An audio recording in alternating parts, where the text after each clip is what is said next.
Greetings, brothers and sisters. I have another Gematria revelation to share with you.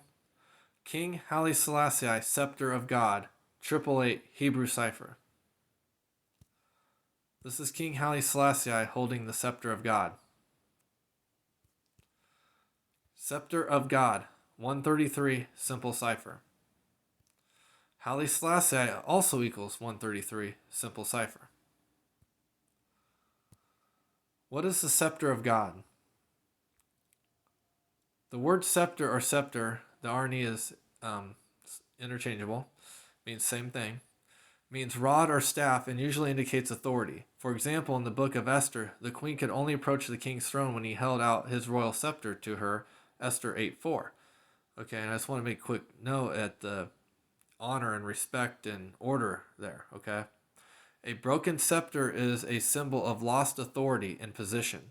The Lord has broken the staff of the wicked and the scepter of rulers that struck the peoples in wrath with unceasing blows, that ruled the nations in anger with unrelenting persecution. Isaiah 14:5-6. The word scepter is also used to symbolize God's rule, as in Psalm 45:6. Your throne, O God, will last forever and ever. A scepter of justice will be the scepter of your kingdom. Hebrews 1:8. In this verse, the scepter represents the absolute and eternal supremacy of the Lord's justice. When the Bible uses the word scepter as it pertains to God, it is talking about his absolute rule over his creation. The scepter of God also shows up in prophetic passages describing the coming Messiah who will rule the nations and restore righteousness. Numbers 24:17 says, "A star shall come out of Jacob, and a scepter shall rise out of Israel." Clearly a prophecy about Jesus Christ, the King of Kings. Jesus from the tribe of Judah will possess the scepter of God and will be giving charge over all nations in fulfillment of Genesis 49:10. Okay, and from Rastafari perspective, there's three advents, and that's not counting the rapture. And a lot of confusion between second coming and third advent prophecies. But when King Haile Selassie returns, he will be ruling over all the nations. Okay.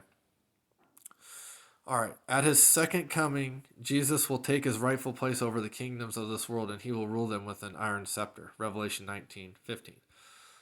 The scepter of God is simply one way the Bible describes the authority of the Lord over kings, peoples, and nations by describing Jesus Christ as ruling with a scepter, Revelation 12:5.